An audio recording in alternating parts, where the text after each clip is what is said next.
Kopi mempunyai banyak efek yang baik, tapi apabila ditambahkan sesuatu, efeknya belum tentu akan baik jadi juga. baik juga gitu.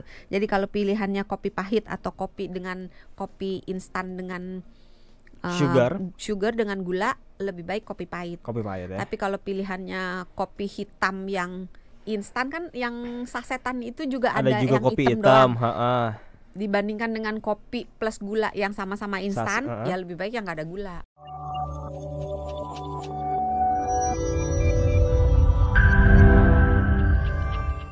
Karena banyak yang nanya ya kan, mungkin banyak yang ngopi juga ya. Iya. Jadi makanya pada penasaran. Boleh. Ada Elizabeth Anastasia, Ibu Elizabeth. Oh, nanyanya borongan lagi, ada 2. Pertama, kalau orang punya mah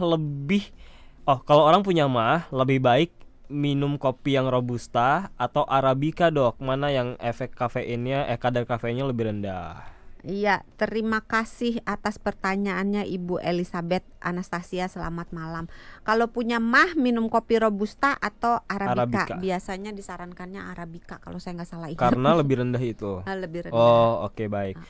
Tapi sebenarnya kalau seandainya ibunya ini mau yang nggak terlalu asem, itu bikinnya airnya jangan terlalu panas. Waktu nyeduh kopinya, arabica jangan terlalu panas airnya. Terus bijinya jangan digiling terlalu halus, jadi yang lebih kasar. Terus kalau bisa pilihnya yang dark roast, yang digilingnya lebih kan kalau biji kopi disangrai ya. Sangrainya agak gosong. Agak dark, makanya kenapa namanya dark. Yang kedua, benarkah kalau rutin minum kopi tiap pagi? Siapa namanya? Ibu Elizabeth juga masih. Benarkah kalau rutin minum kopi tiap pagi biasa 1 saset, ini kopi sasetan tanpa gula, itu bisa menurunkan toleransi terhadap rasa sakit? Soalnya pernah saya cabut gigi bungsu, udah disuntik 1 kali bius lokal, tapi masih ada rasa sakit. Kata dokternya, ibu pasti rutin minum kopi ya gitu. Memang kopi itu banyak ditambahkan dalam beberapa obat untuk penghilang nyeri, tapi biasanya sakitnya yang ditujukan itu sakit kepala sih. Tapi iya bisa membantu menurunkan rasa sakit. Oke, kita ke baru nih yang ada di Tapos. Saya punya kopi hitam pahit tanpa gula, baik panas atau dingin. Tiap hari saya konsumsi 2 kali, pagi sama sore. Biasa itu americano, Dok. Kadang juga robusta atau arabica. Pernah dalam keadaan perut kosong dan pernah juga konsumsi espresso. Yang saya rasakan di badan itu nggak ada efek apapun. Contoh mau tidur di jam 8 malam saya minum kopi biar nggak ngantuk karena masih ada kerjaan, tapi tetap aja nggak ngaruh. Pokoknya ini aman berarti ya, golongan pertama ya. Iya. Pertanyaannya, apakah badan saya sudah kebal terhadap kafein atau memang kopinya sedikit kafein ya? Iya, terima kasih Ibu Roni dari Tapos. Dok. Ibu Runi dari Tapos. Memang kalau orang yang pertama, kemungkinannya ada beberapa ya. Yang pertama, memang Ibu Runi ini termasuk golongan yang kebal, yang toleransinya terhadap kafein tuh luas, yang nggak masalah gitu. Kedua, cara pembuatannya, karena kembali lagi kadar kafein di dalam kopi itu dipengaruhi beberapa hal, termasuk tadi jenis kopinya, terus disangrainya lama atau enggak. Semakin lama biji kopinya disangrai, semakin rendah kafeinnya. Semakin lama diseduh kopinya, semakin tinggi kafeinnya. Semakin tinggi suhu yang digunakan untuk menyeduh, semakin tinggi kafeinnya gitu. Jadi tergantung banyak hal. Semakin banyak bubuk kopi yang digunakan, semakin halus bubuk kopi itu digiling, semakin tinggi. Pokoknya intinya dia makin tinggi suhunya, makin halus, makin lama, makin panas, maka kafeinnya makin tinggi. Oke. Ada Kim An mau tanya, Dok, creamer itu apa sih yang sering dicampur kopi instan? Apakah kalau sering dikonsumsi bisa mengganggu kesehatan? Iya, terima kasih atas pertanyaannya Bapak Kim An, selamat malam. Creamer kopi instan pada umumnya nih ya, itu adalah minyak nabati yang dimasukkan hidrogen, yang terhidrogenisasi. Aduh susah banget. Nah, kalau dikonsumsi dalam jumlah sedikit itu biasanya nggak apa-apa. Makanya tidak disarankan ngopi saset banyak-banyak, karena biasanya nggak cuma creamer, pasti ada yang lain-lainnya, ada gulanya gitu, terus pasti ada pewarnanya, pewanginya gitu, pengawet, ada flavor pengawetnya, ada anti gumpal, karena kopi itu kan tepung bubuk kan, kalau nggak diberi bahan kimia akan mengubah warnanya, baunya, rasanya, nggak mungkin bisa tahan begitu lama gitu loh. Sehingga sarannya buat Pak Kim An, kalau kayak tadi Mas Sony bilang, rekreasi boleh kopi saset sekali-sekali, nggak ada masalah sebagai hiburan, tapi jangan dijadikan sebagai sesuatu yang rutin. Tapi jangan tiap hari sasetan ya. Itu kalau mau nanti resiko kesehatannya kan jangka panjangnya. Kalau sekarang sih nggak kelihatan jangka panjangnya nanti. Kalau mau ngikutin dokter aja tuh ya, beli di pasar murah dok ya? Murah nggak sih kalau di pasar gitu? Beli kopi itu kan bubuk relatif. Tergantung milih jenis kopinya apa gitu. Tapi harus diakui lebih mahal sih daripada kopi bubuk. Daripada kopi bubuk. Daripada kopi saset. Ya. Oke, Ibu Rini dari Cibubur, minum kopi setiap selesai subuh. Saya biasa minum kopi instan. Oh, ini saset ya kalau instan tuh ya. Dan saya tambah belum tentu. Kopi, dan saya tambah sedikit sugar, gula. Iya, setiap habis minum kopi kepala terasa ringan dan fresh. Yang saya tanyakan, lebih aman mana, kopi hitam atau kopi instan? Tapi terbiasa minum kopi instan sih gitu. Iya, terima kasih Ibu Rini di Cibubur.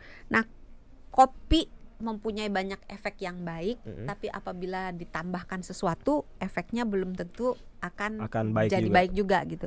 Jadi kalau pilihannya kopi pahit atau kopi instan dengan sugar dengan gula, lebih baik kopi pahit. Ya. Tapi kalau pilihannya kopi hitam yang instan, kan yang sasetan itu juga ada juga yang kopi hitam. Dibandingkan dengan kopi plus gula yang sama-sama instan, ya lebih baik yang nggak ada gula. Iya, oke. Itu kopi bisa bikin tensi naik nggak sih kata Ibu Rini? Bisa ya. Oke. Tapi kenaikan tensinya itu biasanya temporer. Semakin lama orang itu minum kopi, efek naik tensinya itu biasanya jadi lebih tumpul. Oke. Mbak Amelia, wanita 43 tahun nih dok. Kalau biasa minum kopi jam berapapun baik-baik aja, tapi tiba-tiba suatu malam jam 9 minum hanya 2 teguk kopi susu, lalu tensinya tinggi, nggak bisa tidur, gelisah. Kemungkinannya apa ya dok? Ya, terima kasih Ibu Melia atas pertanyaannya. Ini menarik nih ya.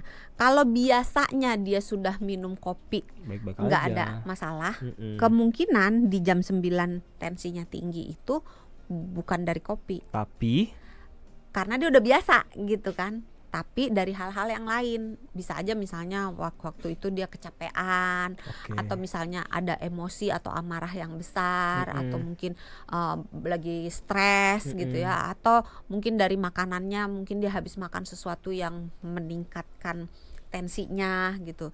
Banyak sih.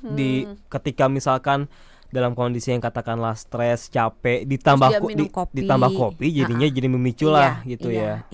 Karena kalau dia nggak biasa minum kopi terus dia minum kopi, bisa tekanannya tapi jadi karena tinggi. Ini dia udah biasa kan, udah sering minum kopi ya. baik-baik aja, kecuali kalau dia biasa minum kopi nggak dicek tensinya, baru ini dicek gitu. Karena tensi itu kan sebenarnya nggak ada gejalanya. Kalau dia tingginya cuma sedikit gitu, biasanya nggak ada gejalanya. Oke, kita bergeser ke Pak Suci ini atau Ibu Suci saya nyebut ya. Saya ada biji kopi yang sudah lama tersimpan di kulkas, apakah masih aman diminum? Iya, terima kasih Bapak atau Ibu Suci. Kalau disimpan di kulkas pada umumnya baik, nggak ada masalah gitu. Tapi tinggal dilihat aja secara visual.